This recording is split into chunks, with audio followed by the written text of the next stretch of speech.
Good evening, everyone. Welcome to Thursday, July 8th, 2021 Planning Board hearing. Welcome all. I'll entertain a motion for the agenda, please. Yep. Second? Second. All in favor? Aye. Perfect. So maybe we can get out of here before it rains, because it was already spitting when we walked in here. Okay, our first item is housekeeping. It has to do with, at our last meeting, we gave back surety, Right, you gave back surety, but you said the motion was for Diamond Development. which is what he had said. Right, which is what he had said, but in fact, the applicant for that was actually Kendall Village Cohasset Builders. That's who the $10,000 check came from, so it's just a formality to revote it, so that it's all crystal clear that it's proper, et cetera. Yes, we've crossed our Ts and dotted our Yes. Is. Okay.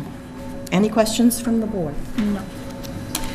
I move to accept the applicant's Kendall Village Cohasset Builders request for the release of the $10,000 plus accumulated interest for paving of Cushing Road as it has been repaved by the Commonwealth of Massachusetts, and the DPW has indicated they take no exception to the work. Is there a second? Second. Further discussion?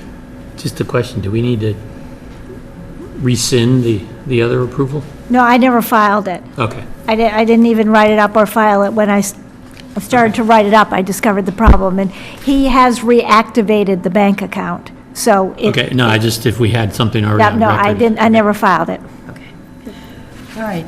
All those in favor? Aye. Thank you. That's done.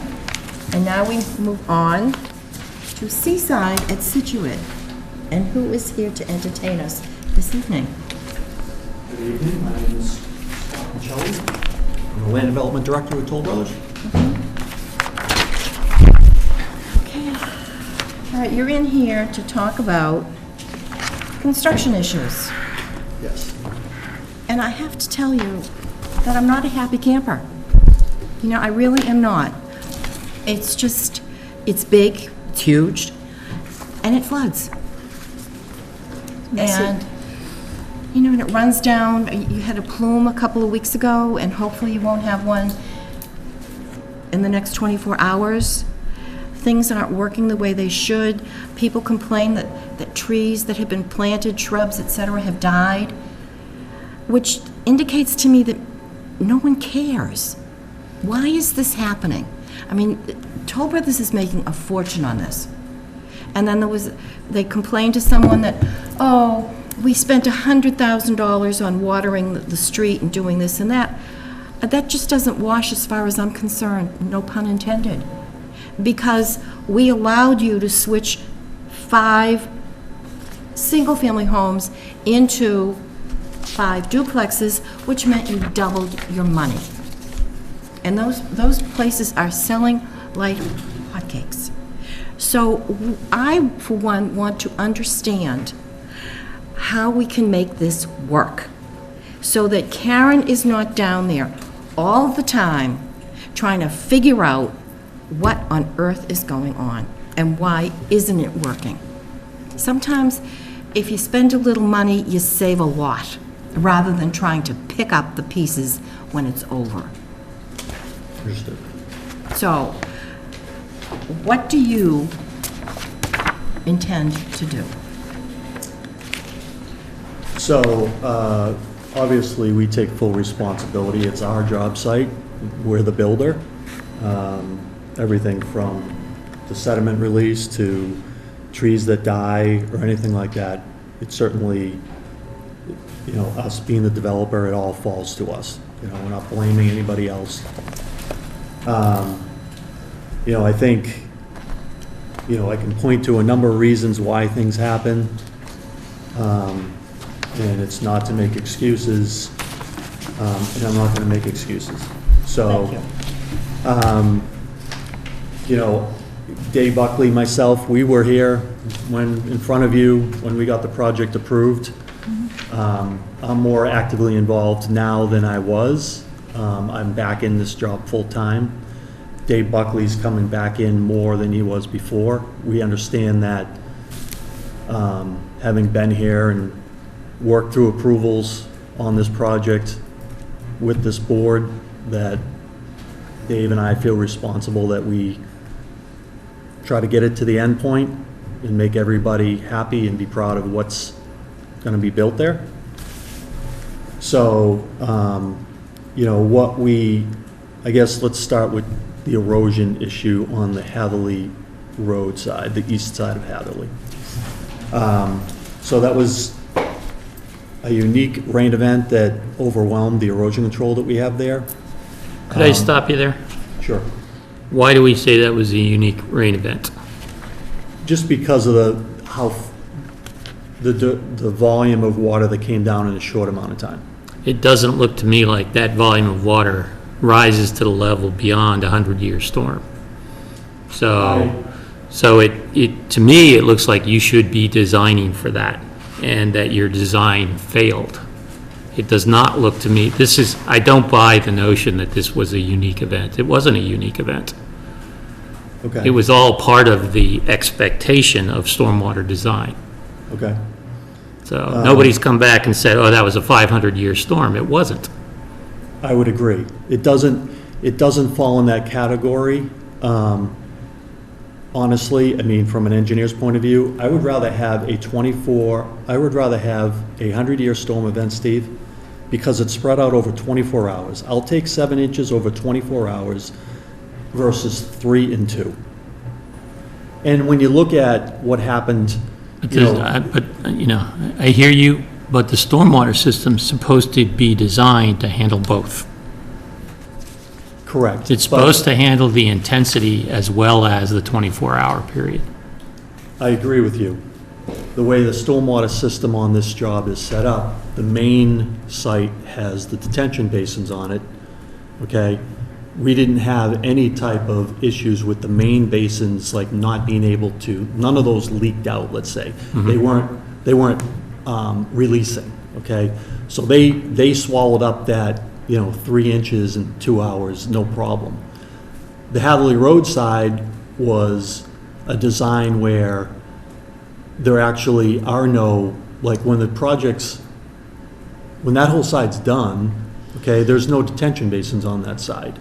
It was an analysis that was done where that was all covered with concrete from the old Army base, and the analysis that was performed on that side was, hey, we're eliminating all this concrete, and what we're putting back for roofs and driveways is equal to or less than. And so we had temporary controls in there. We had a temp sediment basin in there that filled up and discharged. So, that couldn't handle the 3 inches. What Karen has suggested, and we're certainly willing to do this and have agreed to do it, is revisit that stormwater analysis. Okay, using the as-built condition of the buildings. In other words, whatever those buildings are, the rooftops, the driveways, and run that same analysis again versus what was reviewed by Horsley and Witten to make sure that it falls in line with what was approved. So we're going to undertake that analysis, provide it to the town for review. What are you doing now, though, to prevent it from, because we can't have this happen again? Right. So since 6/22, we enlarged the temporary detention basin down there and installed an electric pump which has a float, so that as soon as water starts going in, the pump kicks on. And that's run right now by a generator. So even a power loss won't knock it out. We tackified the area. We had about 1.5 acres of exposed ground that contributed to that release. That area has all been tackified by a company called Hydrograss. And we, with the home building group, have changed around the schedule to try to expedite those buildings on that side, to try to get really them stabilized. Because once we get the sod down and everything, we are expecting that we're not going to have this erosion problem. So those buildings were slated to be done and will be done. That whole side will be completed by the end of September. However, what we've done is try to expedite it to get the roofs done, the gutters on, the driveways paved within the next 2 weeks. We're going to shrink the footprint around those buildings so that not everything is unstabilized. We're going to force the home building crews to only work within 15 feet of the building, and everything beyond 15 feet, we are looming and sodding. And we expect to have that done by the first week in August. We actually have sod scheduled to go down. We'll be looming next week, and sod on the middle building and a portion of units 158 to 148, the 19th. So we're trying to drastically reduce the exposed footprint while we're trying to get those buildings done. And then reallocating, pulling house building crews off of some of the main site to try to expedite finishing that side. Can I ask you a question? Go for it, yes. Scott, can you explain to me why that's going to be a temporary basin, and why don't you make that a permanent basin on the east side? So I was there for that meeting, and I saw how you had excavated extra area. Why would you not consider keeping that so that we don't ever have this problem? We have another maybe 2 inches coming in tomorrow, so I don't want to see a repeat of this again. Right. So hopefully that will fill up, but why would you not keep that? Is it It a just was. design thing? Yeah. Yeah, I mean, it just wasn't, the way the analysis was run before, there was, it was an equal trade-off of removing impervious over there compared to what we're putting there now. And I think, when everything's stabilized and clean water is running off, and obviously when you get things stabilized with grass, you don't get the same volume of runoff that you do off of bare ground. That you won't have this situation of, an excessive amount of runoff coming off of those lots. I guess that's a wait and see thing. Like I said, Well, I would, here's the thing, right? That's the sort of as-finished, fully vegetated condition. And I think we were pretty clear when we set the conditions that construction does not give you license to emit stormwater. Just because it's not treated, you knew that was going to happen. You know that's going to happen, right? And you need to be prepared to deal with it. And so I just simply, I don't buy it, right? I think the design of the temporary sediment basin needs to be enough to deal with the worst-case construction condition. And it obviously wasn't. And the question I have now is, what is the enlarged temporary basin with the automatic pump designed to handle? Is it designed to handle the 100-year storm? No. What's it designed to handle? It can hold 2 inches of runoff with no pump running. That doesn't answer my question. What does that mean? 2 inches of runoff, is that a two-hour storm? A 2-year storm, It's maybe? probably like a 10-year storm or something to that equivalent. So what are you going to do if we get to 15 or 20 tonight? Well, that's what the pump is, to make up the difference in volume. That's what I'm asking. With the pump running, right? Is this designed to handle the 100-year storm? Because the pump's only going to pump X amount of water out of it. Correct. Where does that water Yes? go? Could I get an answer to that question? It's not sized to handle. I bet that even with the pump running, I would agree, Steve, that it's not going to hold the 100-year storm.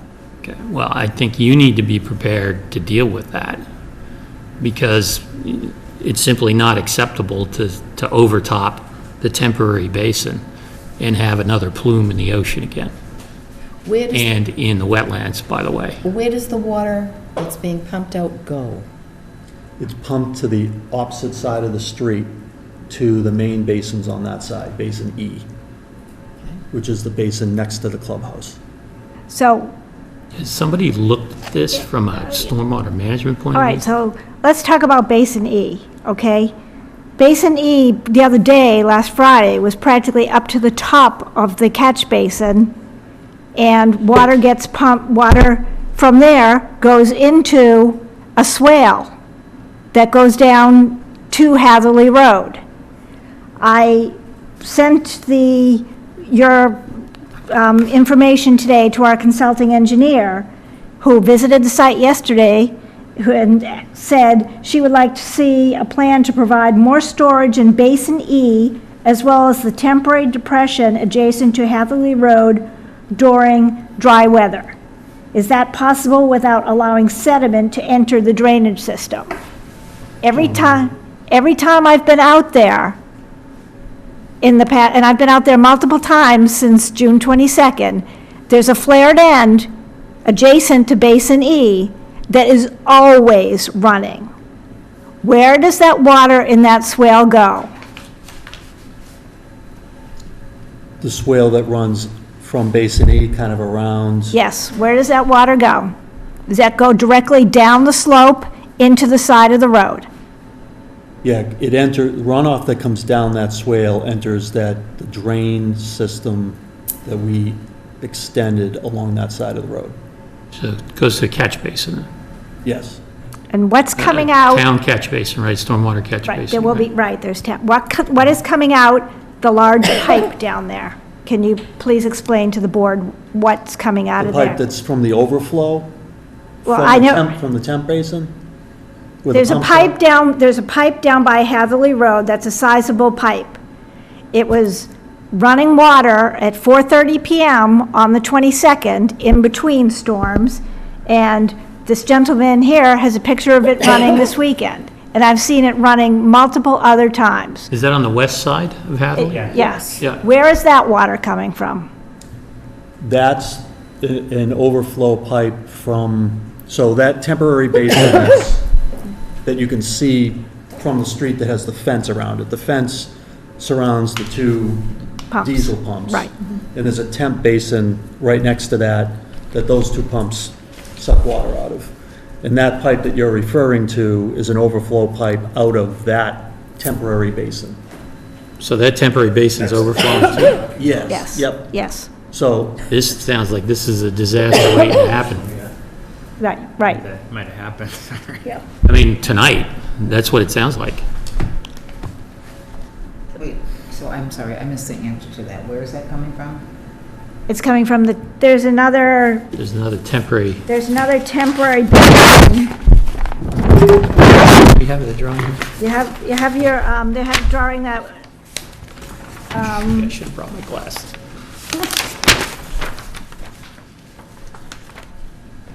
there's another temporary basin over by where the pumps are. There's a small temporary basin that's there, and that's for construction. It's on the other side of the pumps. And then the pumps, the pumps are all enclosed by the fence, and then the water will go down into the swale at Hatherley Road.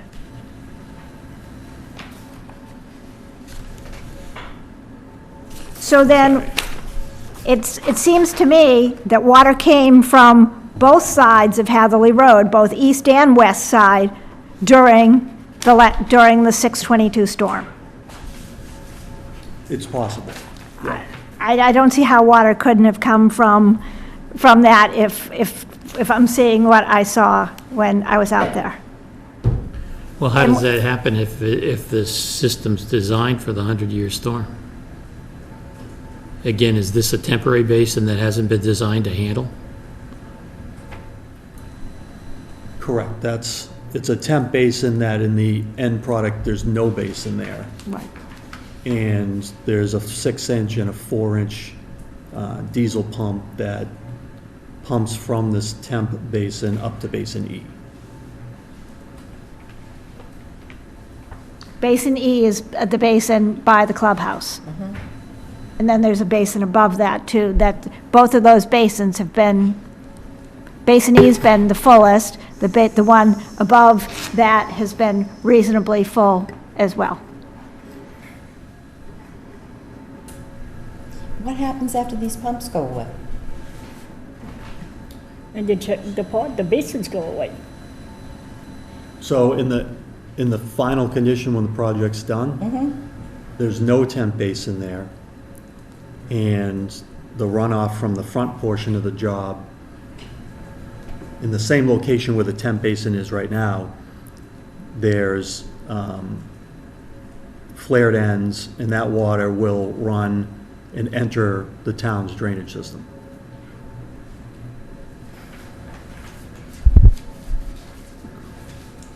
And we do know Not that's not on working. the east side of Hadley Road. That's No, not going. west. West, that's on the west side. Yeah, west. Steve, I asked for a calculation on the east side, as Scott said, to take into account, you know, we want to know what was existing before, but I want to know on the east side, with all the new roofs up there, et cetera, and the new town drainage there too, is there an increase in rate and volume on just the east side? And that's what he's going to be running, because if there's an increase in rate and volume on the east side, that's got to be accounted for. Yeah, I agree with you. And And that's going to need some type of permanent feature. Right. And I'm sort of differentiating the process here, right? There's Right. the construction process. Right, there's the- And then there's and the permanent, that's right? And I correct. completely agree with you on the Correct. permanent, is that we need a demonstration that permanently designed stormwater system is going to function properly, right? Right, With all the calculations that go with it, with Horsley Witten or whoever Right. reviewing it. But before we get to that. right, we have the construction Again, issues. we said, Right. when we started, it is, because you're in construction, is not a license to overtop and dump sediment and all of that, right? So right now, you need to be in a mode where you're able to manage that water with, you know, limited covering on it with exposed soil, because that's exactly where you expect it to be, right? I think that's where everybody expected to be. So the question I have is, does this new design, is it going to be sufficient to handle the construction process? Because that's what I'm worried about right now. I'm worried about what's going to happen tomorrow, right? And ultimately, we need to worry about what's going to happen in the finished product too. Well, how did it perform yesterday, last night? We had significant rain. Or I should say, in the west end, we had significant rain. I have no idea if it goes all over town anymore. So how did it perform yesterday afternoon, in the evening? Did it overtop? Was it, no, it's okay, all right. Ben, did you have something? I mean, not particularly. I guess I understand the issues happening on the east side.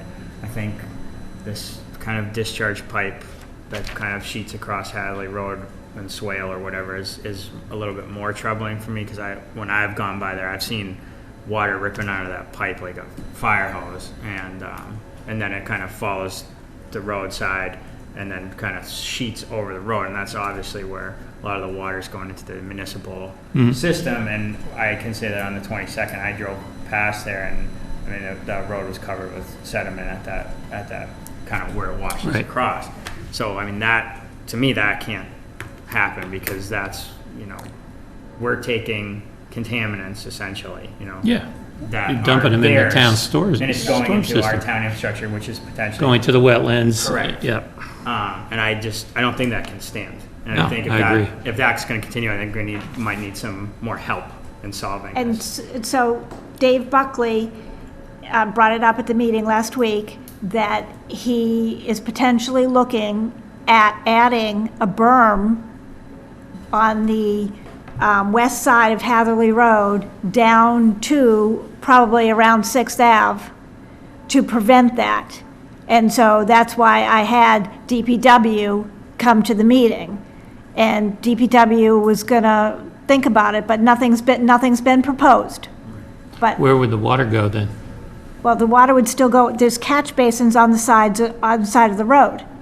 Yeah. So the water would still go in the catch basins on the side of the road, but it would prevent the washout, because I agree with Ben, there was significant sediment in the road here and in the top at 6th Ave, but there's drainage structures. Yeah, the intent, the design intent along that side of the road was that Hatherley Road was supposed to sheet right off, into the swale that, the design swale that has the catch basins in it.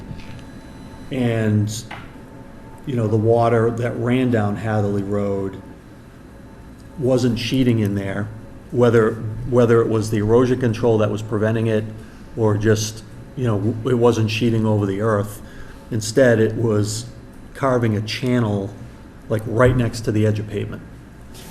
So, as Karen mentioned, we'll do whatever the DPW wants us to do there. You could still put a berm there, and still be able to get the water into the catch basin that's on the edge of the road, and also there were design scuppers that were made out of asphalt that the water could go down the side and still get into the grass swale, but at least it won't erode along the edge of the road, so. I think we want to see a proposal from you Okay. of what you want to do. It's not what you want to do, it's what you have to do. We have to get this resolved, and the sooner the better. And it disturbs me to hear about sheeting across Hatherley Road. What happens in the wintertime? That all freezes, and we've got a problem. So we have to figure out, you have to figure out, how to keep your water where it belongs. Understood. And then you have to figure out your landscaping and all the rest of it, because it doesn't do it pains people to watch all of this stuff die. Pains me. And it's a waste of money. So, you all can do better. I know you can. When this project is finished, it's something that everybody, you all need to be proud of. And we don't need to hear about it 2 or 3 years after you're gone, that all these things are wrong. We have to fix it now, right now, because you brought in all of this fill, truckload after truckload. You built a mountain up there, and things are sitting on top of it, and water flows downhill. So, you have your work cut out for you. I do. Yes, you do. So can we establish a timeline of when we're going to get these drainage calculations? Storm after storm, I'm still going to get the phone calls from the people Right. saying they're being flooded. And, it's not right that these people who have never had water before are being flooded. So I think we need to set a timeline, and I would like to know what your preparations are for tomorrow's tropical storm. So, on the drainage calcs, I may not be able to pull it off for next week, but I certainly think I can commit to having them to you the week of the 19th.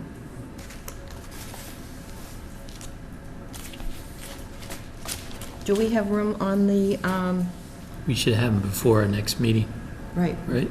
can we have it before the next meeting, which is what? The next meeting is the 22nd. Okay. Would you be ready to present to us what you plan to do on the, do we have time on the 22nd? We'll make time. Yeah. There you go. I mean, we have Yeah, to we should- resolve this. We have to resolve it. Yeah, we'll be ready So- to talk at that meeting. We can get drainage calcs submitted to the planning board on the 22nd. Before. Before that, Before. so that, we'll try to get it, Hold it. The 19th is when? I think it's a Monday or That's Tuesday. a Monday. That's a Monday, that's a week from Monday, week from okay. Monday. So can we get them on the 19th? I think so. Okay, let's know so. Let's get them on the 19th so that I by the should be 22nd. able to have an answer to Karen by like noon tomorrow, once I have to talk to both my surveyor and the design engineer, but I think we can pull that off. Okay. I'll get Karen confirmation that we can have it to her by no later than the 19th. And I'll pre-notify the consulting engineer so that they're ready Yeah, to review those calculations and come to the meeting and be here on the 22nd. on the right? 22nd. Yeah. This is so important, so incredibly important.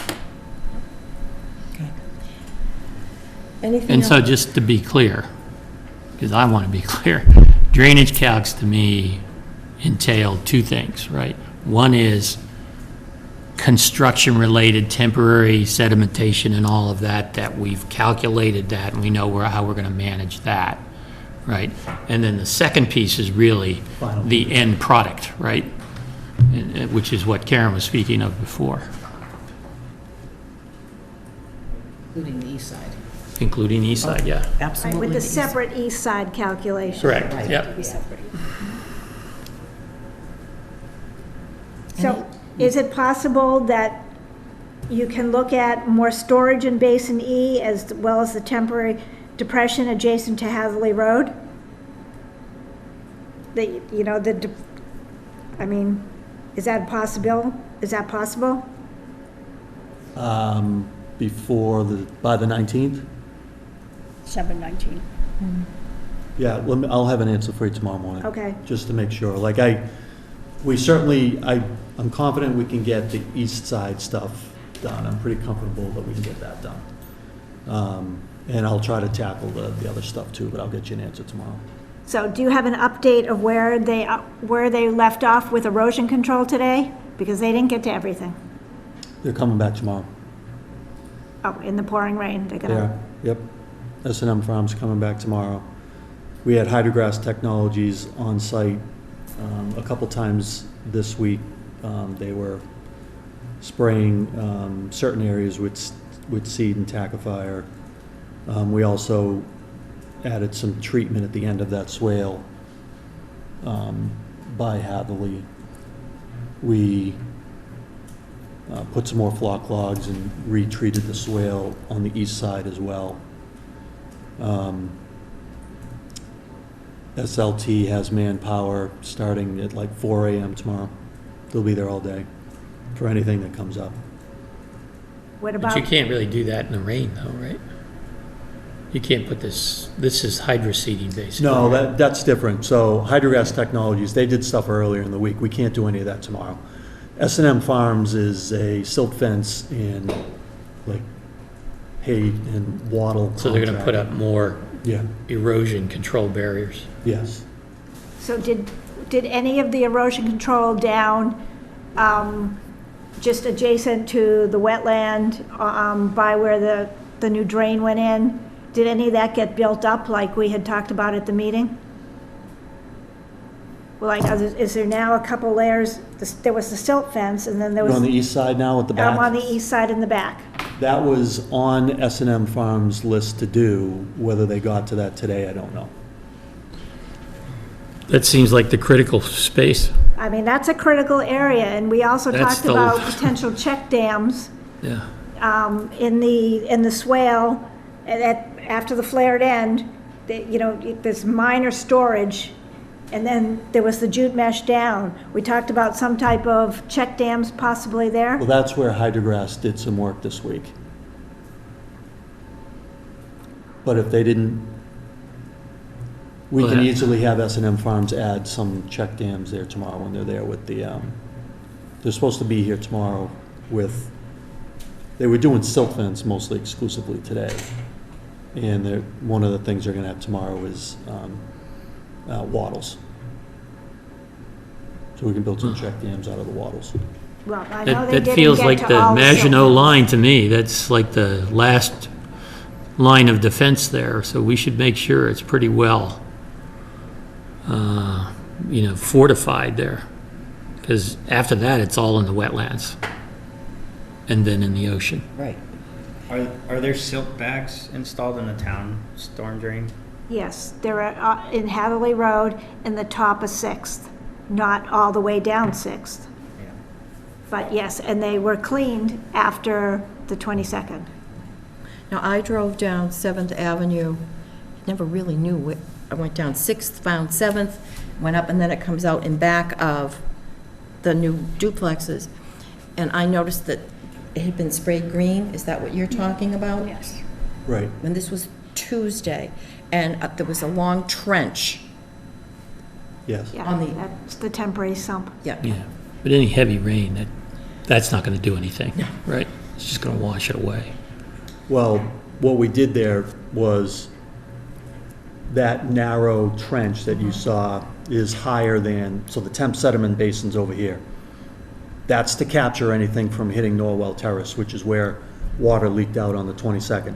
So it hits that and it runs down to the temp sediment basin that has the pump in it. So yeah, that's not very big, but the intent is more to direct water to the temp basin, it's not really, there's not much storage being provided by that thing. It's really to direct water to the temp basin. Okay, you have your work cut out for you. Does anybody, Bob, do you have anything you'd like to add? I don't. Okay. All right. Thank you very much, Scott. And you have, Yes, sir. There was a little. can you rain- identify yourself, Oh, Tim please? McCarthy, 16 7th Ave, Scituate. So there was a little rainstorm last Friday, and my yard flooded with 8 inches of rain in its entirety. So we would expect that you would not be putting water onto our property in the future. Yeah, I think that's certainly something that this whole east side stormwater analysis will try to flush out if there's something needs- going there. It needs to be resolved to everyone's satisfaction. I think one of the things that has So he was happened on back 7th there Ave. is that the erosion control that's actually on the Which is limit of where? work behind all of those duplexes, Over here. Yeah. That's 10th. albeit being required, has in some respects acts like a dam sometimes. Yep. And instead of the water going into, Right. all parts of the marsh back there, it hits the erosion control and follows it all the way down towards Mr. McCarthy's property, and it puts the water right there. So, if you were behind 2 to 3 of the duplexes now, it's loomed all the way to the back, it's hydroseeded, there's stuff sprouting. And hopefully at some point in the very near future, in the next week or two, we would actually be in a position where it might make sense to start removing some of that erosion control, to let it go straight back, instead of having it all get funneled down to this one spot right by Norwell Terrace, which I think is right above Mr. McCarthy's property. And that's kind of where I think the water's getting concentrated. So basically, you end up with a pond in his backyard. Is that correct? I think that large marsh would be a great place for a pond. There's a huge area in the middle of that. You could build a giant pond there, and it would keep the water out of our property. I don't think we're prepared to build any ponds in the marshes. That's not, that wouldn't be Not allowed that under the DEP would let Wetlands us do it Protection anyway. Act. Couldn't do that. Building ponds Yeah. all over the place. Right. So, I think it's about managing the runoff from this project, right? And I think that's your challenge. I agree. yes, it is.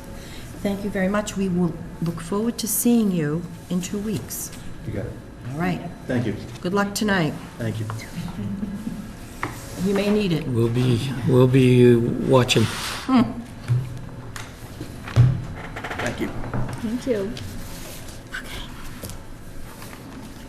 All right, the next, Can I ask one question of the planning board? certainly, sir. Doesn't relate to- So after Toll Brothers leaves, who would be liable in the event water continues to drain onto my property?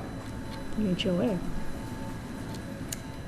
In the Would that event, be the Seaside Condo Association? Yes. Yes.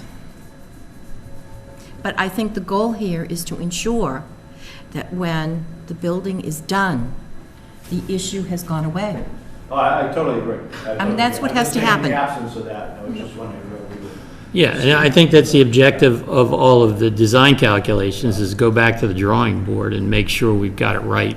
Because if it's wrong, you're gonna have to go back and fix it, so. Because how 7th Ave actually got flooded in that big storm was not down Norwell Terrace. the water went down Sixth Ave Mm-hmm. and then back through the backyards into Seventh and back up Seventh. Right. Follow- Thank you. Thank you. Thank you. Follow the dam. Thank you, Scott. Yeah, we follow the dam. All right, our next item is, I just moved my lawnmower this month. okay, our priorities. And I even had so we can list them and talk about them. So who has, Bob, you're right next to the easel. Sure. Thank you. Have a pen. Scribe. What? Scribe. A scribe. He's our scribe. That's like Start with hydroseed. black. Okay. Okay, Good choice. all right. Steve, give us some priorities, because you have them, I know you do. You have a lot of them.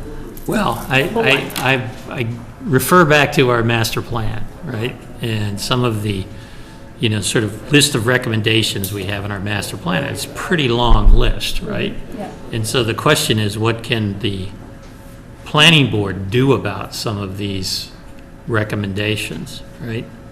And there are things like, elevate structures within flood zones, right? I don't think we can do anything about that. But there are other sort of zoning recommendations, and in fact, building recommendations that I think we need to figure out how we integrate sort of the recommended changes into our overall planning process. And, if you just, the list is long. I think that's the problem, right? But we need to figure out how to do that. How are we gonna, like land use, establish programs and policies for buyouts, land swaps, relocations, and transfers, or transfer of development rights? How do we even facilitate something like that, right, in our regulations?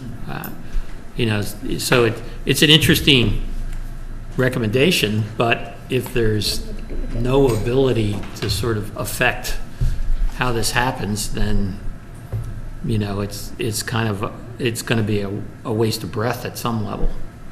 But if you look at some of the other things, past the proposed North Scituate Village District, right, I think that was It's done, isn't it? one. Did you get my email today, everybody? Yes. The AG No, I didn't see approved it. emails today. The AG approved it. Oh, did he? So it's done. Or she? AG Yep. approved North Situate inclusionary zoning, and the sign is on hold until September 11th Why? for further review. The That's- sign is? The sign bylaw. And bylaw. Just That gonna just kill keeps us. on ticking. That silly sign by. What I would like to see in terms of priorities, what can we accomplish? Because it's all about small successes. What is there that's sort of finite that we can do? And one of the things that Karen had brought up was lot shape. Yeah. I mean, lot shape is really important. These dog ears and somebody coming in like a Man Hill Road, they managed to have 3 separate lots and put 2-foot strips in between everything. What is that all about? Well, That I makes don't, no I don't sense. disagree that should be something we work on, right? I guess what I'm trying to do is say, we've just gone through a 2-year process to update the master plan, and there are elements of the master plan that we've recommended action on. And while there are things that sort of at what I'll call the retail level or the tactical level we want to address, how are we going to address the bigger picture items? Because we could just be rearranging the deck chairs here, No. right? So, I think one of the issues that we have, and we have hired the individual in terms of planning and development. And that's where what we were talking about in terms of a managed retreat, back at the coastal issues, et cetera, that's why the town hired this planning person, planning director, Director economic. of Planning and Development. Right, and we haven't seen hide nor hair of him. And I think that we need to suggest that Kyle come in and talk to us about some of the items that you're mentioning in the master plan. So, last time you talked about having the Director of Planning and Development and the Selectmen Yes. come in to a meeting. Right. Would you like me to try to arrange that? Please, do that.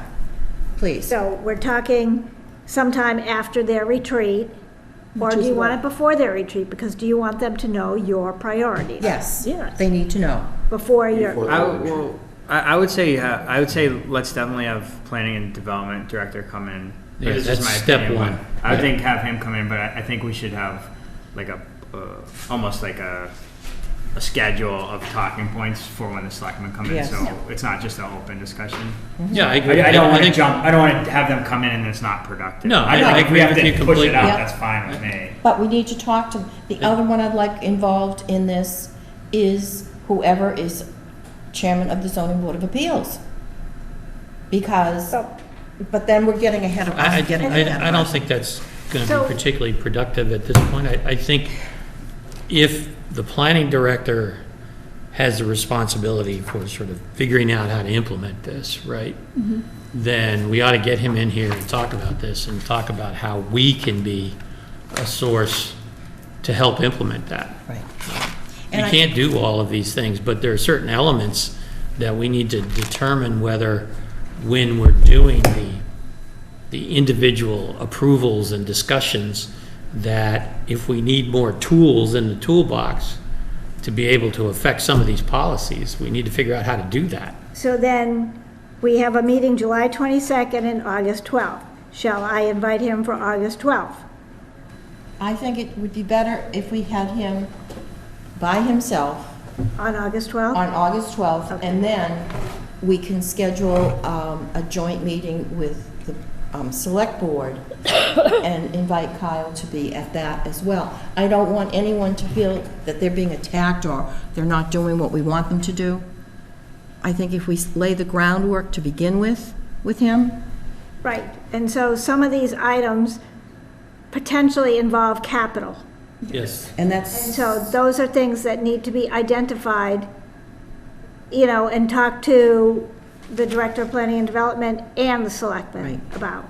Absolutely, absolutely. You know, there's a town capital plan, you know, a long-range capital plan that has to dovetail into sort of the implementation of this, right? And some of the things that have been recommended in some of these previous studies, like elevating roadways and stuff, I just, you know, I'm at a loss how we're going to fund something like that, right? Right, And right. so, you know, we need to get, those pieces have to be addressed. But then, when it really comes down to sort of the day-to-day planning activities and what kinds of questions we should be asking developers, what kinds of trade-offs we ought to be, you know, talking about to try to advance these goals. We need to know that we have the ability to do it, and do we need to change regulations? Do we need to modify zoning to give us, you know, greater flexibility to do some of that stuff? I mean, that's how you do it, but it's kind of what are we trying to accomplish here, right? And, you know, as I read some of these things, it just seems like, you know, we're going to need a different set of tools to do some of these Army things. Corps of Engineers. Right? Yeah. The way when I did this exercise this past week or two for this meeting tonight, I kind of agree with Steve. I looked towards the master plan for a lot of inspiration for what the priorities would be, and I, like Steve, quickly kind of got overwhelmed with what we can actually make solid priorities. So I kind of mentally made 3 buckets, I guess. One, which is kind of what we're talking about now, which are like these major initiatives and that involve capital and, you know, really like changing the philosophy of entire ways of doing things in town or land use or whatever, which is like a little bit beyond what I think any of us in the planning board can take on ourselves. And that's where I see it being this interdisciplinary exercise with multiple boards and committees at all levels, really, to do these things. And I don't think some of these will be accomplished maybe even in some of our lifetimes. So So like that's the more like long-term work that needs to happen, I think, through almost, we need to set the groundwork for how those initiatives are managed is really the important thing that we can do now. And it sounds like we're kind of discussing at the moment to get those conversations started. The second bucket I had, which I think I brought this up at the last meeting during one of our discussions, was that I think there are some actionable items that can be distilled from the overall recommendations as far as zoning, and I would recommend that we start to look for consultants to maybe help us with a rewrite of the zoning bylaw. Like And that's a capital, that's a capital item. Sure, that's fine, but this is my bucket of dividing things Right, up. but- And that, whether it involves capital or not, that's not really where I'm talking more No, philosophically right you now. have to decide that's what you want to do, and then you have to price it out and say, okay, we need this much capital. Sure. Got to ask for Right. capital. So Right, you have to rewrite the ask zoning for- bylaws. Yeah, which is paramount. Yeah, and I think, but within that, we're not, I guess my point is, we're not gonna have a consultant.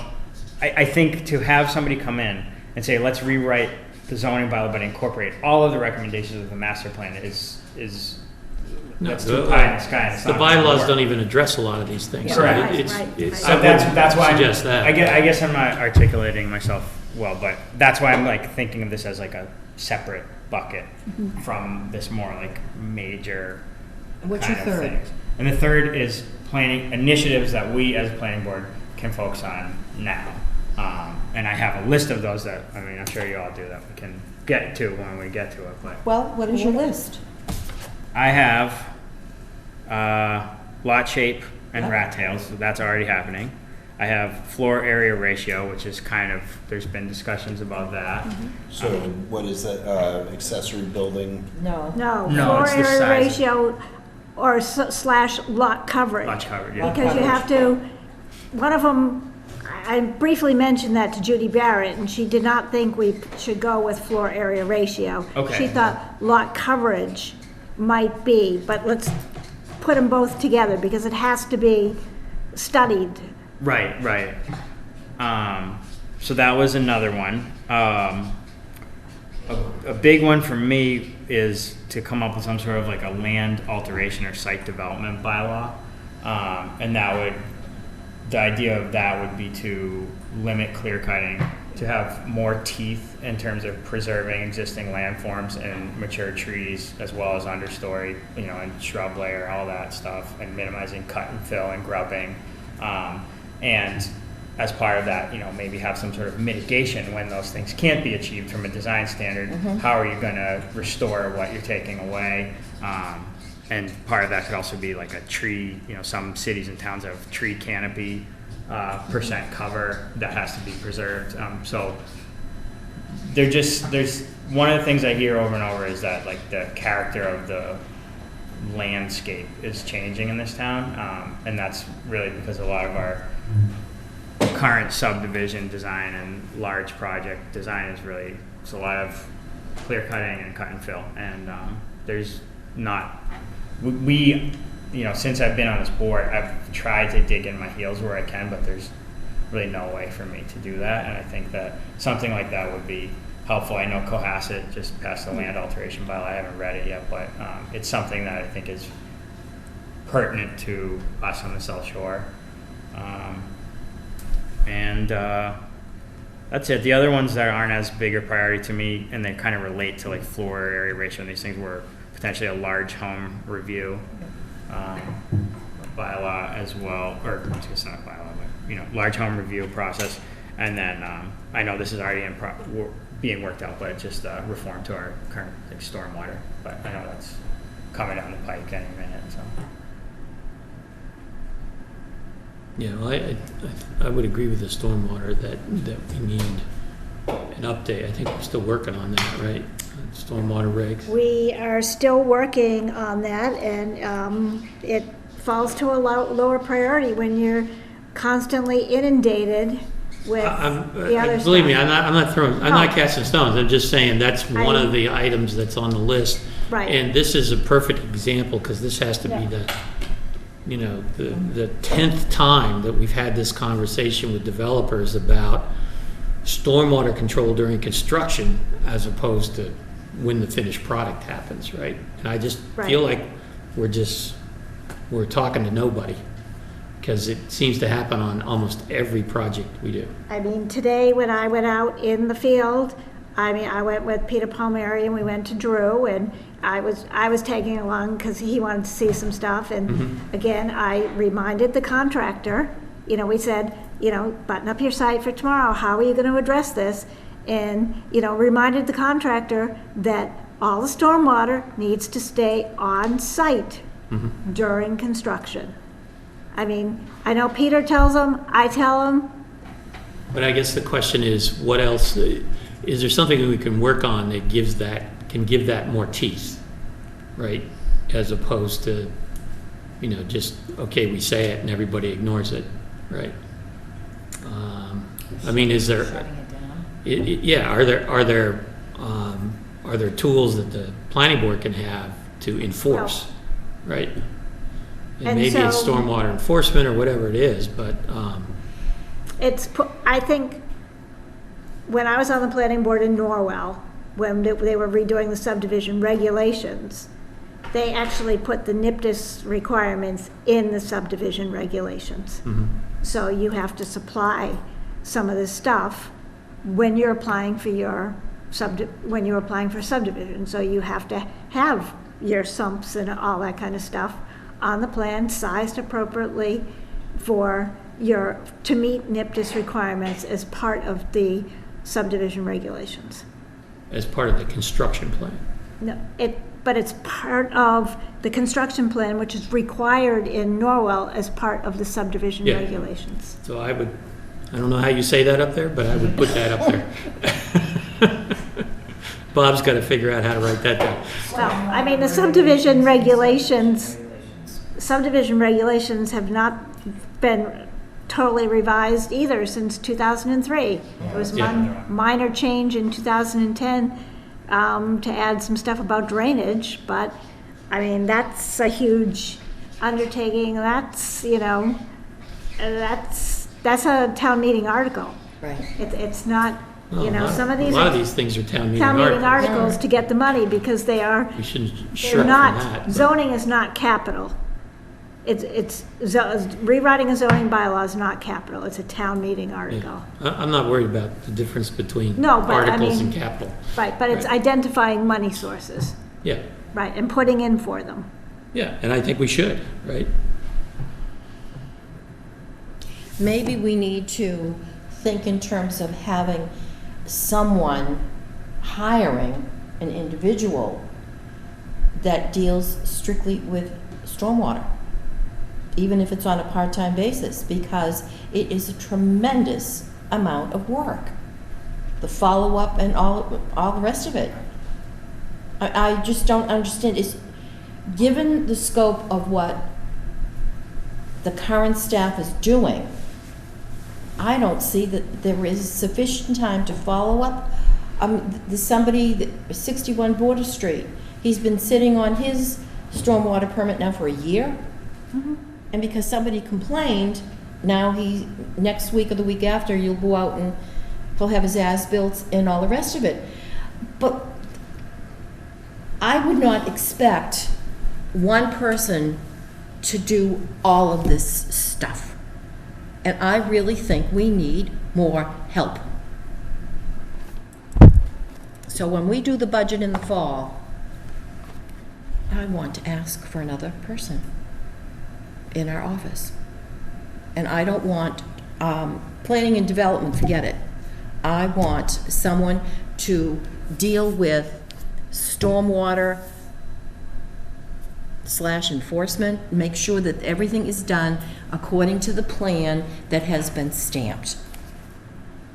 Does that make sense, Karen?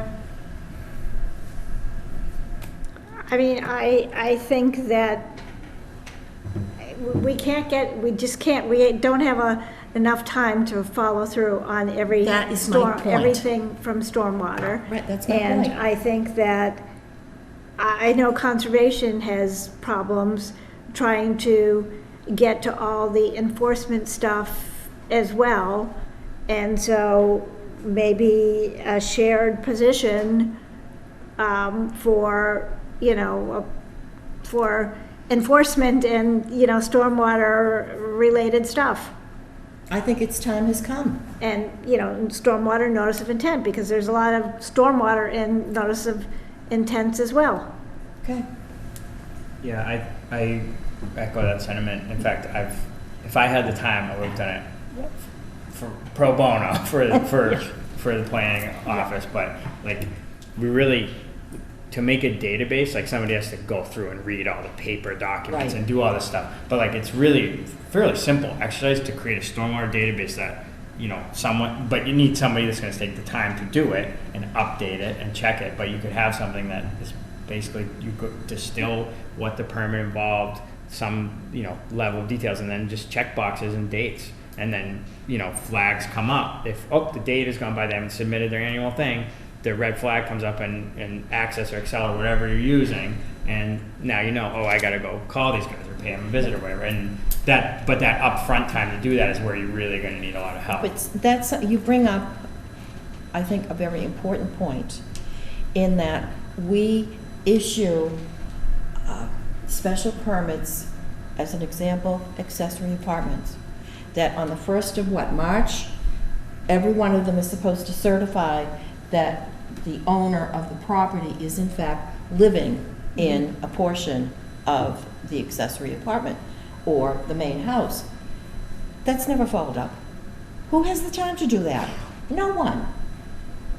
And I know we have a housing trust, correct?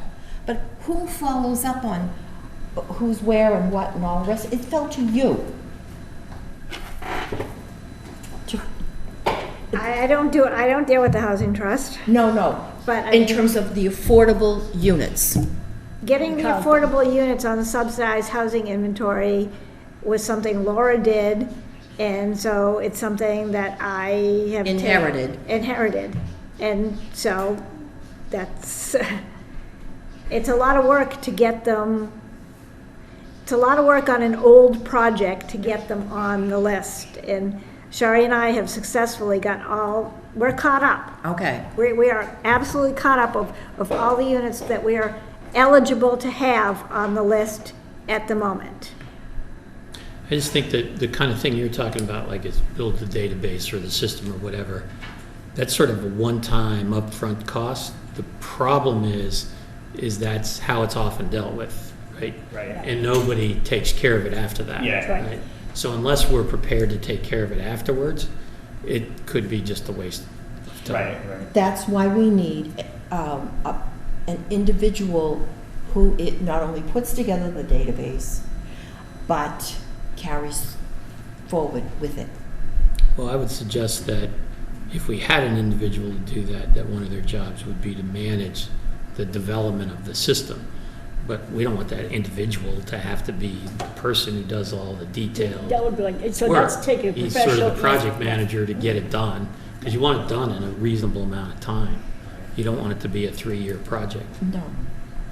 So on a project that I did like that, I went to Simmons and hired a library student and said, build me a database, and this is what I want in my database. And that was done successfully at CDM 3 times for $0 because it was a work study project. Yeah, I mean, it could be something where. Yeah. Somebody's probably already Already invented knows this how to wheel, do that, right? yeah. So Buy it off the it's shelf. probably available somewhere. But I want somebody, once this database, whether it's from an intern or Yeah. whatever, but I want a body to go out and ensure that what the plan says and what is on the ground is in fact the same.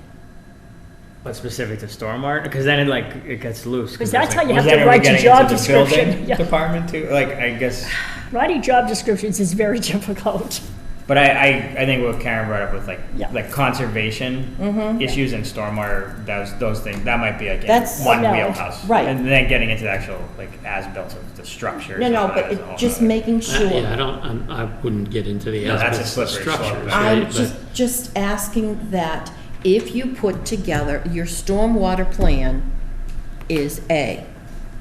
The person that is dealing with it goes out, whether it's through conservation or through planning, and, okay, you were supposed to, according to your stormwater, do A, B, and C.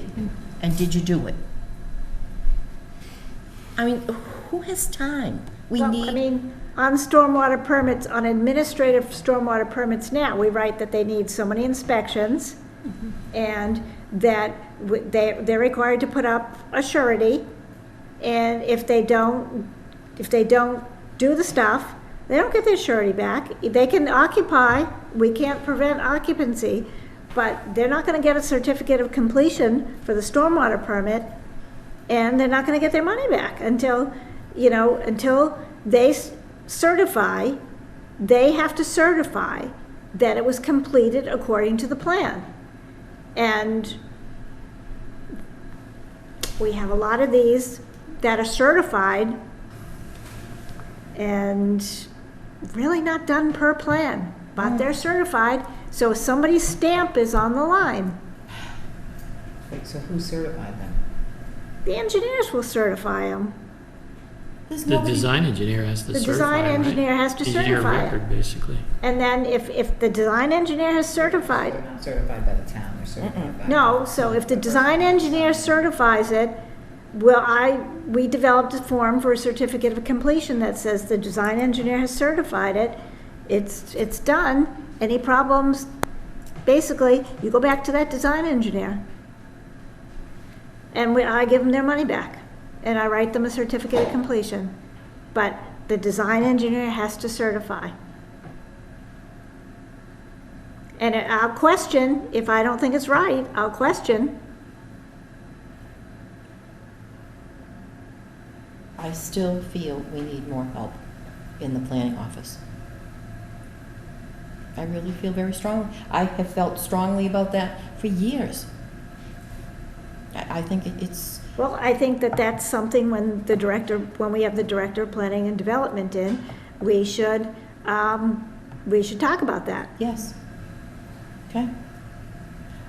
Because I know conservation feels the same way. Mhm. So, perhaps, I mean, the office is overwhelmed. It's overwhelmed with stuff. And with the way the economy may or may not be going, all these characters are trying to get their stuff done immediately, and there's only one of you. I haven't noticed that you've been cloned any time recently. I don't think anybody want to clone me. But my point is, We can only do so much. I mean, Right. and when you have extraordinary, when you have weather that's been like it has, certain stuff takes priority because it's an interest to the public water supply and public everything, to not have erosion and sedimentation all over the town. So wouldn't DPW be a little interested in that person too? But we don't involve them. I don't want to. I would just suck Well, away their time. having someone who's able to enforce what, the standards that, like, these developments are supposed to be developed to would be, I think, good. It would free up resources in the planning office to concentrate on, like, the front end portions of the planning, and it would take pressure off a number of different offices, like conservation, maybe even DPW. Yeah. If you had an inspector, the building inspector, project inspector, whose role is it is to go and hold people to the standards that that it's supposed to be, because otherwise, if it falls on you, and if you don't have the time or the resources to get it done, same thing with conservation or DPW, then the agreement that these guys go to is essentially it's on the honor system, except for having the planning engineer signing off on it. I think it would be, from the town's point of view, it would be more, just get a tighter hold on things if we're saying, hey, you can do this, but we will check up on it. I mean, we do have third-party consulting engineers on the big projects. Yeah, and I don't think we should eliminate And that. I we think should, should I continue mean, to and have so that. they provide, it's, But do they have the power to stop, something that, like Em was saying, like having teeth in? no, I mean, no, they're advisory. They're advisory. They basically tell Toll Brothers, this doesn't look right. I mean, or what the system is now, that they're calling me, they're telling Toll Brothers, then they're calling me because then they get the report out, and I can fire off an email right away and say, look it, you got to improve your stabilized construction entrances or something like that. But, you know, it's the bigger jobs we have help. It's all the middle-sized jobs. Well, yeah, exactly. And I think It's with the that- middle to smaller jobs that we don't require on some of the smaller stormwater permits, like say, an acre lot. I don't require, a third-party engineer. But, I still go out and make sure they're putting in if they say they're putting in, dry wells, I'll go out and that's an inspection. Yeah, well, you could have an individual do that, right? Do Right, you those could have kinds an of individual do inspections. that, right. And they can manage Right, you could have. third-party engineers to do the bigger jobs too, right? In terms of making sure they get to the inspection points that they're supposed to and all that, right? I mean, we have a third-party engineer on Toll Brothers, and, I mean, it's still like pulling teeth. Yeah, but regardless of whether you have another person or not, it's still gonna be that way, It's still gonna right? be that way. All I'm saying is No, I that you can agree. have an individual whose job it is to make sure that the third-party engineers are doing the things they're supposed to do when they're supposed to do them and all of that as well. But he doesn't have to do them himself. Right. It's a way to manage some of that workload, in-process workload, while, you're really working on, I think as Bob said, the sort of the front end and the bigger picture, sort of items, if you will. Rebecca, do you have any? I think you guys covered them. Okay. How about you? Me? I think lot, shape, regulations. But again, my biggest thing is more help. I just think that it is so important that we have another person. Sherry has been such an asset in the planning office. And we could clone her. It would be wonderful. But we need, because there's so much going on, and the big thing is communication, or the lack thereof. And one of the big problems in town hall is that this one's doing this and this one's doing that, and nobody's talking to anybody. And we have to work on that. And that's what the planning development director is supposed to be doing, I think. That was his job description.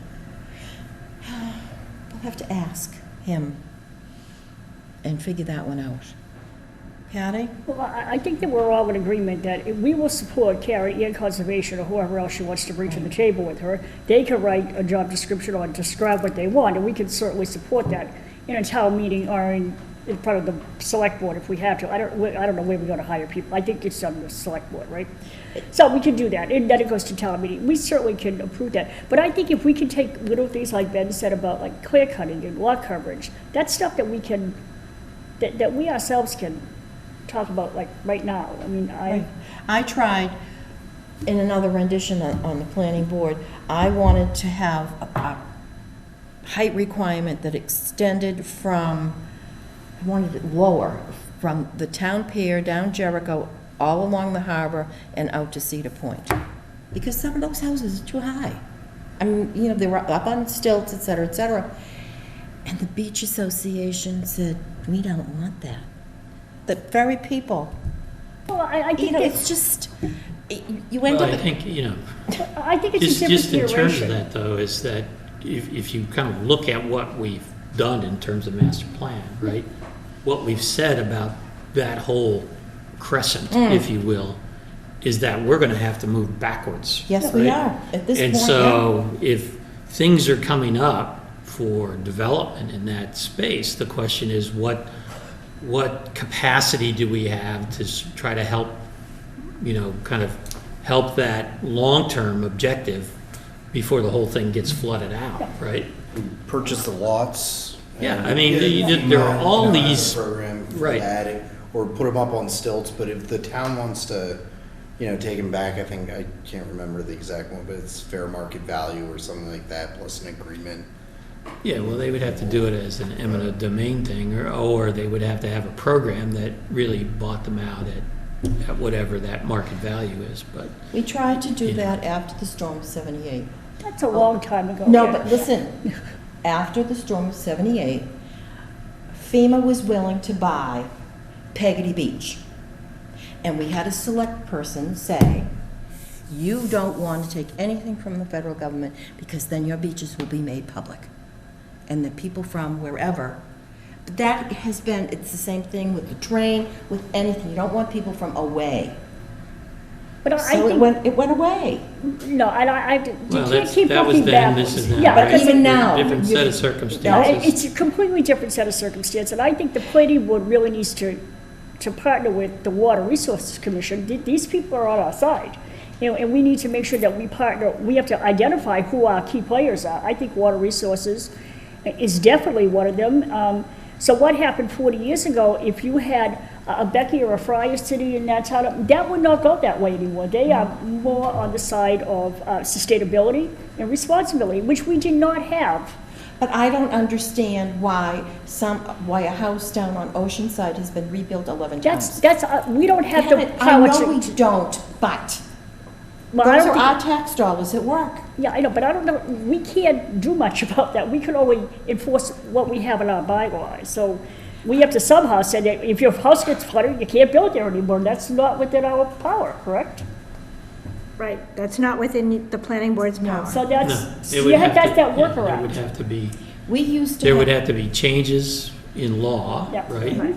Or there could be an incentive program created by the town Yeah. in order to incentivize people to do something different, right? Yeah, But those things have to be developed, otherwise, you know, there's not a lot you can do until, you know, the federal government sort of wakes up and says, we're not going to subsidize flood insurance anymore, right? So, That's not gonna happen. well, yeah, that's and, you know, catastrophic. Yeah. at some point, you know, It's, We- no, we- it's not gonna happen. They're gonna No. continue to subsidize. yeah, we all laugh about it That now, housing but, you know, decision 30 years for from all. now, when half of, you know, Miami and Louisiana's gone, it's a different story, Right, yeah. right? But also, how did the planning board lose, not stormwater, Floodplain special permit. yes, how did we lose that? We Lose used, what? we used to have that. And now it goes before the zoning board of appeals. I'm Flood- sorry, I didn't hear the, Floodplain special permits. oh, That used to be the purview of the planning board. And then somehow, I don't know. I That don't was either. Before my time. how did that happen? Okay. All right, we have our laundry list, and we'll try to do something with it. Well, so, so let's have the director of planning okay, come and talk with us and talk, I think he should come with an agenda as well about how, he should take a look at the master plan and talk to us about how the planning board might be able to, at least in his view, how the planning board might be able to affect some of these recommendations. I mean, we can also talk to him, but I guess I'd like to hear, since he's the director of planning, I'd What's like the to plan? hear what his view is on this, right? What are his expectations? Yeah, what are his goals, right? Right. I think it's important. And I would, since he's been with us now for at least 6 months, hasn't he? I think he was named at the end of March. It's, well, 4 months, we haven't seen him. Okay. So then, with the result of the Attorney General ruling today, it gets posted for 2 weeks, but it's effective back at, the zoning is effective when town meeting voted it. We are going ahead and getting the zoning map redone, and we're gonna print new zoning bylaws, despite the signs not being done yet. What is that all about, do you think? Like the signs. Does that mean you're gonna have to go back and print it again when the sign thing is done? Yeah. How much longer are they gonna take? September It's at least 11th. September 11th. They have an extension to September 11th. But if we do anything for Fall Town meeting, then we'd have to reprint anyways. I think it's important to get the North Scituate and the changes that were made to the Village Center Neighborhood District out on the street. Yep. And it'll be on the, we'll get it on the website, because we know some projects are coming in the next week or two. Yeah. Which project? I've been told 7 New Driftway is gonna file, 7 New Driftway. the medical office building, Yeah. the one that the board kind of said they didn't like. Yeah, the one up on the Rotary. Yeah, the one Yeah, on the road. okay. So they would be subject to the updated inclusionary zoning too, right? Yes. Absolutely. Yeah. And But what that, else? but that was already in Greenbush. Right. Yeah. But we changed the number, right? But It's not gonna matter to them, it's gonna be 20%. So, I've been telling them, based on the formula, they're gonna have to, Right. we'll see what they file. But be we're gonna, so we're proceeding with that, which is, so that takes some time to do, but hopefully we'll have a new zoning map, hopefully by the end of July. Is there anything else coming besides 7 New Driftway that you know Not that I know of. I mean, we know that we're gonna have a common driveway for 533 Country Way. That's gonna be filed. I don't know of anything else of? Where yet. is Man Hill? What are they up to? Man Hill has been divided, you guys approved a Form A for Man Hill. So that's coming in as, right now, we have the first of the 3 lots, and that will be on your next hearing for a stormwater public hearing. That's out for peer review right now, and it's just one of the lots, but I was able to convince Mr. Mirabito that having a public hearing, each one of these will be a separate stormwater permit, because we can't deal with big multiple stormwater permits for Form As like we did on Manlot and Creelman in First Parish Road. I indicated to him that even though there's only 28,450 square feet of clearing, regrading, that it required a public hearing, because at any point in time, one of the other lots could come in and be over 40,000 square feet. So you might as well just do the public hearing now, get it over with, and they do have a NIPDIS permit too, which they have to have because it's part of a larger development. So that's coming down the pike for next time. Next time, I've got the surety calculation in for the off-site surety for Drew. That'll be on your agenda next time. We'll have Toll Brothers. And we still continue, you'll have an accessory dwelling next time, you'll have an accessory dwelling the time after that. When I was called this winter, I was told Scituate has one of the most successful accessory dwelling bylaws in the state. And so, Cohasset was calling for some recommendations. Successful meaning encouraging accessory dwellings. Encouraging accessory dwellings, although they're not able to be put on the subsidized housing inventory, we all know they are a form of alternative housing form, which is a good thing, and Scituate has a lot of accessory dwellings. No, we've looked at a lot of them. You've looked at a lot of accessory dwellings, and, it's, some of the older towns don't have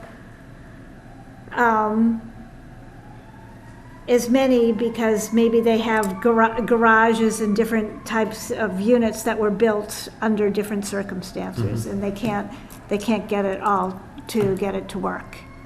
But, so we remain busy with all that, plus trying to, I'm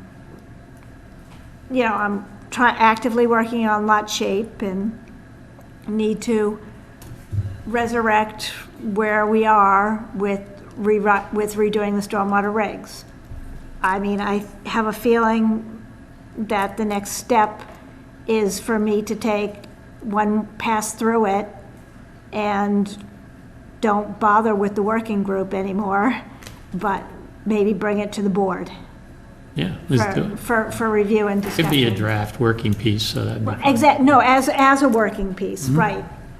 Because I'm sure you all have some thoughts on it too. And the whole idea behind this was for the regs to mirror the bylaw, but not change the bylaw at this point in time. The bylaw will have to change at some point, because the stormwater regs right now don't include coastal storm flowage. And I understand DEP is working on stuff for coastal storm flowage. So at some point, our local stuff will have to catch up when that is all implemented. But that's not It implemented. hasn't been implemented yet. Right, it hasn't Yeah. been, right. So could we go back just a minute to the, you said there are new projects coming in. How do we address proactively this issue about construction, stormwater contamination?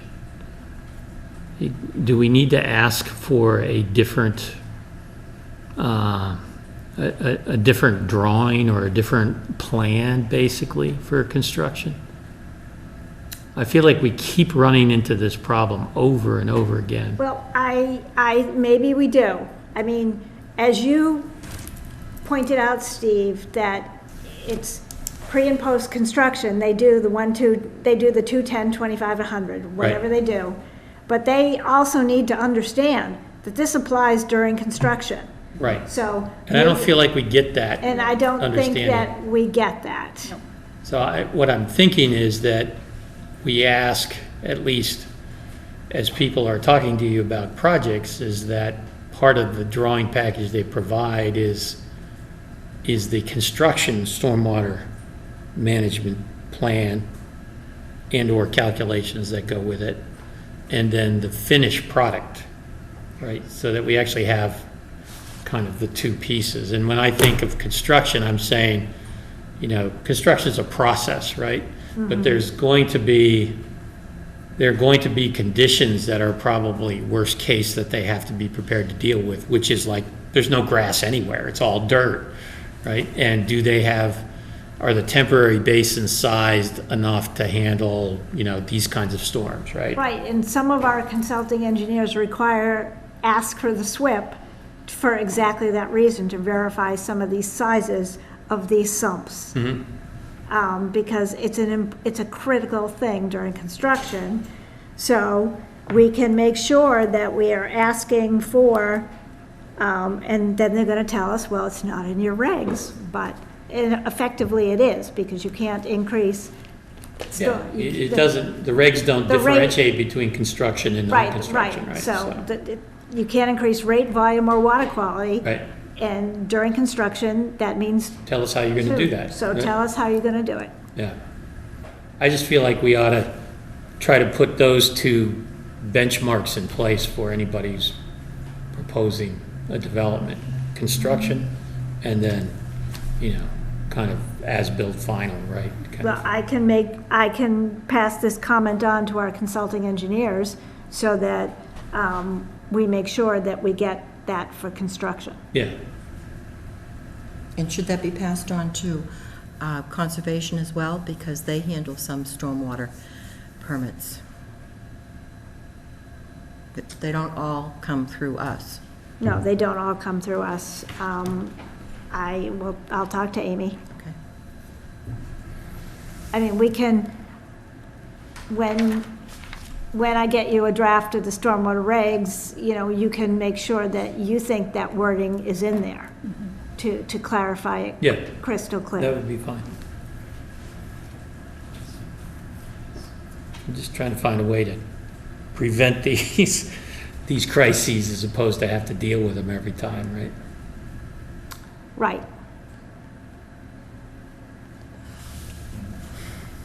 Think about this summer, from last summer. What's that? For last summer, we had no rain. Right. Yep. But we've had this, Oh, I I know, mean, this just happens. project after project, it seems to happen, right?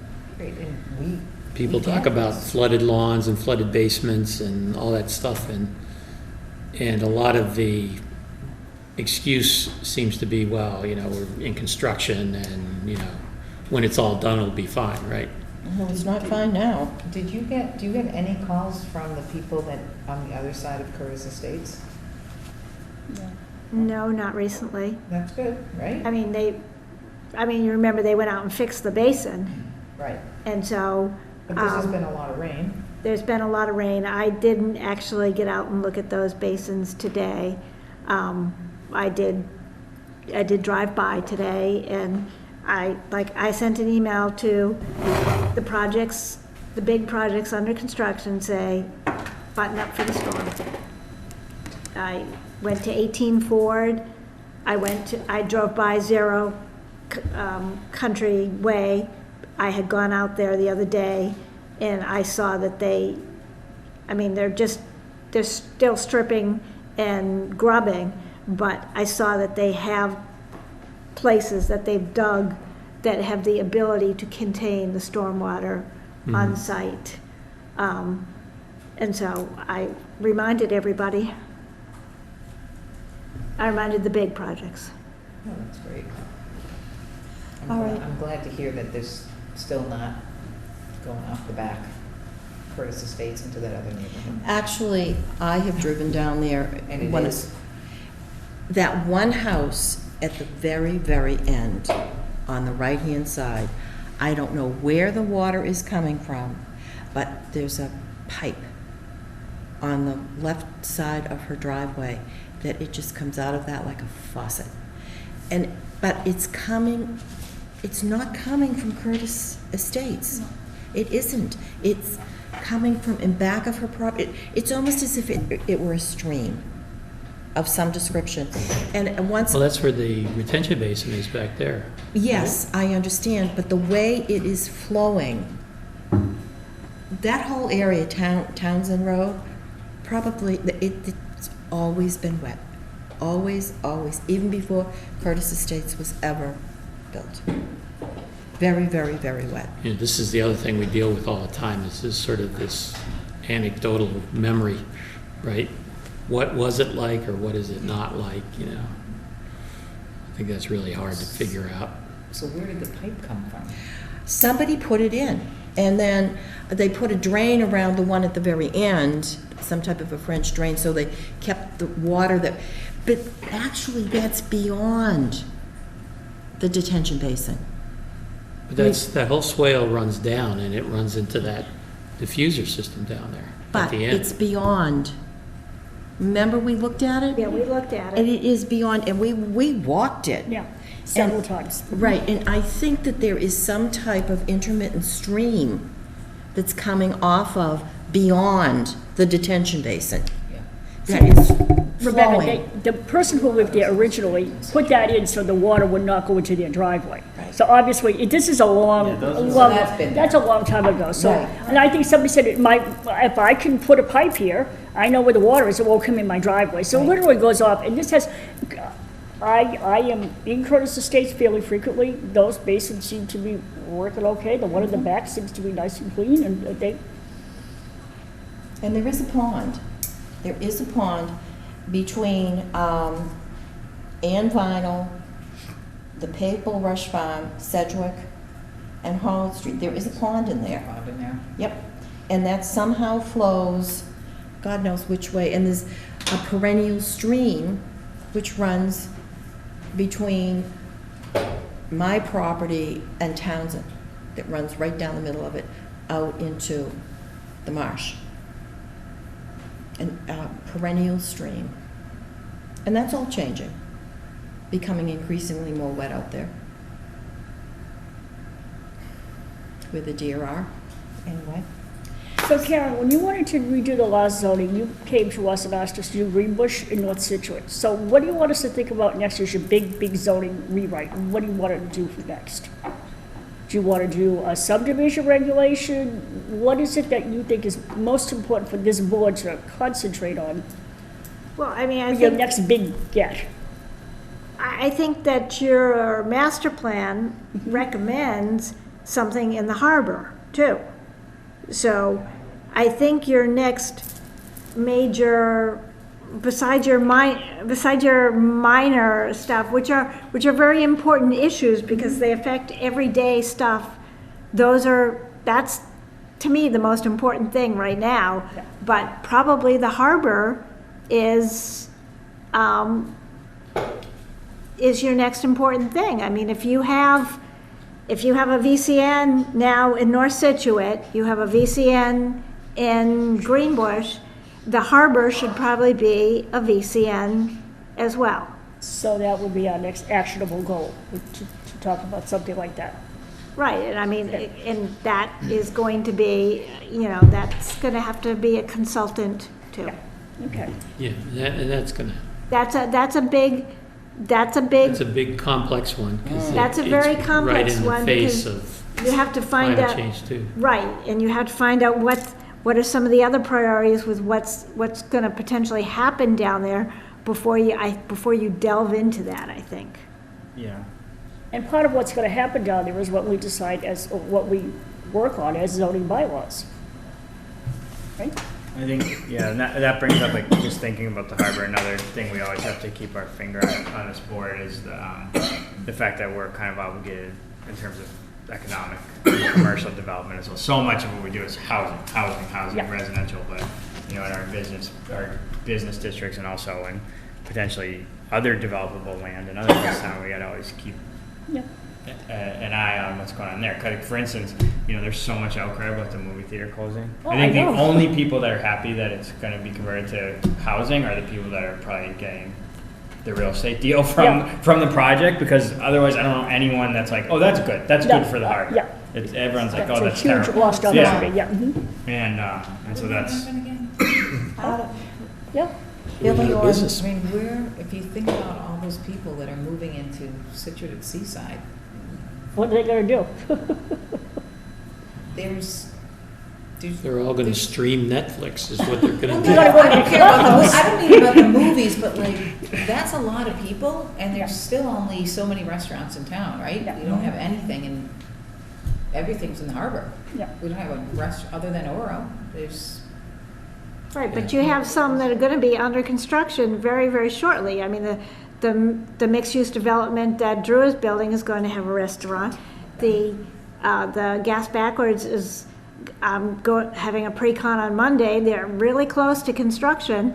That's gonna have, some type of, I mean, he implied it was gonna be a sandwich shop there as, a restaurant too. So you're starting. Mhm. Yeah. but I mean, if, But the concentration I would in the say harbor is still gonna lease be. back, Yeah. Just, Pier 44 to somebody. It can't happen. that's No, never going to. That's not gonna happen. That's the No. mitigation for the MBTA, Right. so That's not gonna happen. And Could be people. leased to have some kind of waterfront usage, right? It Like can- it did before. Yeah, it's just Could still be, sitting there. I mean, the town could lease it to somebody. It needs so much work that I don't know what's gonna happen with that. And if you read the mitigation from the MBTA, it has to be for the public good. People Right. just think that, well, you could just open another restaurant. You cannot do No, that. you can't. There are limitations on what you can do on that spot. Right, it can be for educational purposes, Public use. public use. It cannot be for office space. Can't, How is a restaurant not public use? Because it wasn't, well, I think it's for everybody to use, so I don't think that we can expect little children to go in and order a sandwich by themselves. I've taken a lot of little they're children into actually the been restaurants. studying it yet again. I'm sick of it. They had one of those monkey survey things. What would you- Again. Yeah. It's crazy. What?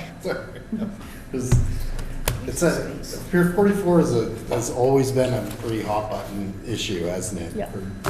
years, it's just funny to, I know the Economic Development Committee talks about it a lot. You know, and then there was talk about, Economic Development Committee wanted to use the building in North Situate as a visitor center. The WPA. The also WPA building, government but chapter then, 91. somebody else wanted to use Pier 44 as a visitor To center. have some kind of commercial. And then there were those that feel we related should just use, put the sucker down and turn it into a you could park. Probably make the case. So I don't know what's gonna happen with that. But one of the things that, speaking of the harbor, that I would like to see is that we push the business district / VCN up to Hazel Avenue. So if we're gonna do that, we should do it, because there are people buying up those properties left and right. Yeah, I We know. kinda missed it, but we, We've missed a lot, but it's And, never too late. Yes, and I mean, that They're should all- have come, well, whatever. I mean- When we first did the harbor, because there's a lot of, all those, how many of those houses have switched over just recently? a lot of them, Yep, Most of them. a lot of them, Few left. I mean, they go for Section 6 and, boom, it's done. yeah. What about the old senior center? What's going on there? Well, It's right down in the harbor. Put a restaurant in there. well, I probably think that's a brownfield site. I don't think I want any, I can't believe that The old challenge people. with a restaurant in Scituate is going to be the same challenge with anybody in that you dig yourself a hole in the wintertime. Yeah. And you got to dig yourself out in the summer, Right. right? It's a challenging business. Because there's just not enough throughput. I think, well. What? I mean, What do you think? There's a lot more people. How many people, how many units are in that seaside development?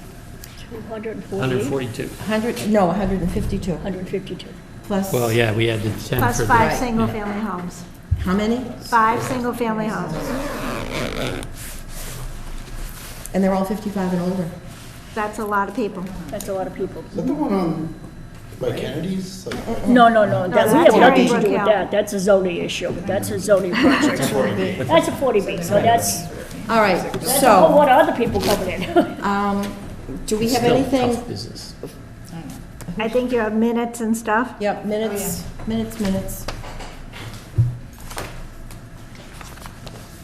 I move to approve the meeting minutes for June 24th, 2021. Second, All in favor? Aye. And bills? Counting? Yeah.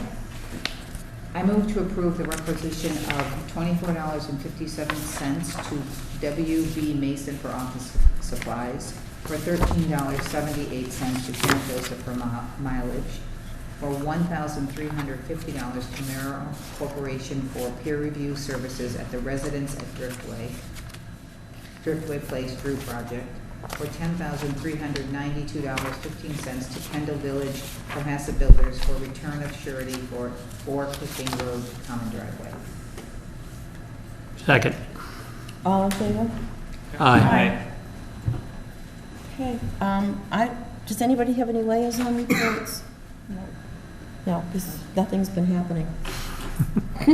It all starts, CPC is Monday night, and then traffic rules is next week, and so it goes. ZBA is when? Next, it's the 15th, I think. 15th. Usually I'll the hit first. that one. Any update on the I'll be at 40B? ZBA. No Oh. update. So, yeah, can you tell us, how much does CPC have for open space? at least 400 acres. No, how much money do they have? I mean, how much is available right now? Oh, a couple of million. It's a couple million. Okay. And they cleared a lot of it out when they did the AstroTurf. No, No, we this didn't. is- No, we did not. No? No, what happened was, we bonded it out over, I think, 5 or 10 years. 10 years, I think, yep. No, I So didn't- we just pay it off in increments. Right. So we didn't leave ourselves short. Because I think one of the things that's gonna come before us is gonna be this Lion's Head, right? And that's, We did get the revised letter today. I will probably, unless These towns have a lot of land in them. they corrected the PNS. Examples. So as far as I know, I'll be putting it on the agenda for next time.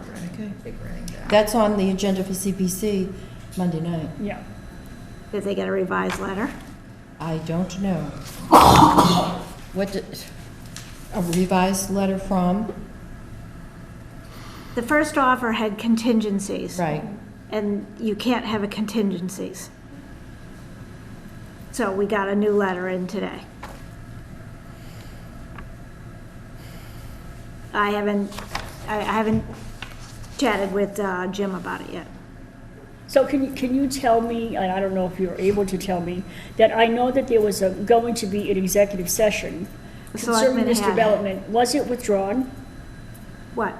Was the discussion withdrawn from the executive session? I don't know. That's right, I just wanted We're to not know. party to, we don't know what they do in executive session. I just wondered if you know. No, they did not have an executive session at this last meeting, and the one before, I believe, when they did, they withdrew it. In other words, they didn't have it. Yeah.